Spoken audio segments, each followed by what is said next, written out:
to. Hindi man na, kung maamoy kasabutan, hindi man to sa ba?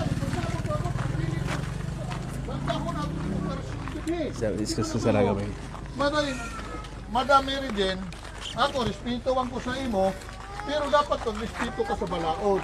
Balik ko na ko, inyo na katungod. Mapakita sa kung sa'y gusto ninyo.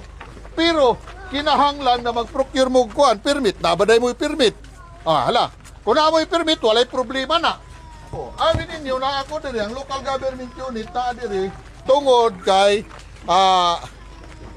kaning Pilsaga Mining Corporation, taxpayers ni sa Bunawan.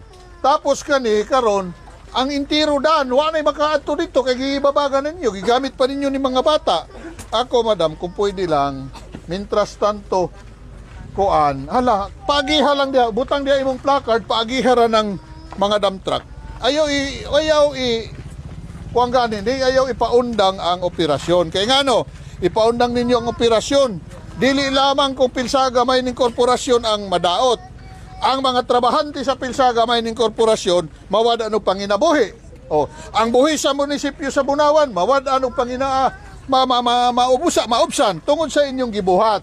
Una ako din hikaron, wala ko nagrepresenta sa Pilsaga Mining. Na ako diri nagrepresentar ko sa local government unit. Nga kinahanglan ang magbuhat og ingani atong respetuhon sa gobyerno na. Ay constitutional rights na ninyo. Pero kinahanglan nga naamoy permit gikan sa gobyerno. Karon wa man mo'y permit. Hala, kung ipakuan ko ni sa mga pulis karon, ang mahitabo diha moingon mo nga gidaog-daog pud mo sa mga pulis.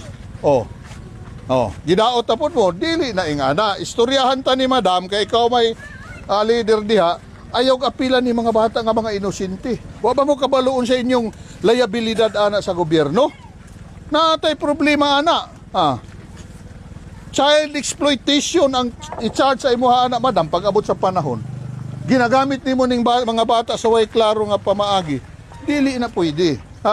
Ako hopefully nga respetuhon ko nimo kay respetuhon ta ka. Hala, kana siya tanggalan na pagihan ng mga kuan diri. Istoryahon ko ng Pilsaga nga mag-istorya mo kusob kung mao na inyong unsa na problema. Anong dili na tagaan ta ka og pila ka minuto madam, pasaylo ako ha. Basta ako, sultihan ta ka, girespeto ta ka, taga Bunawan man ka. Nagtabang pa ka sa mga sa una kay nakakasabi HW. O niya karon, tumano nato kung unsay patakaran sa balaod. Kamo pod, magpagamit pod mo.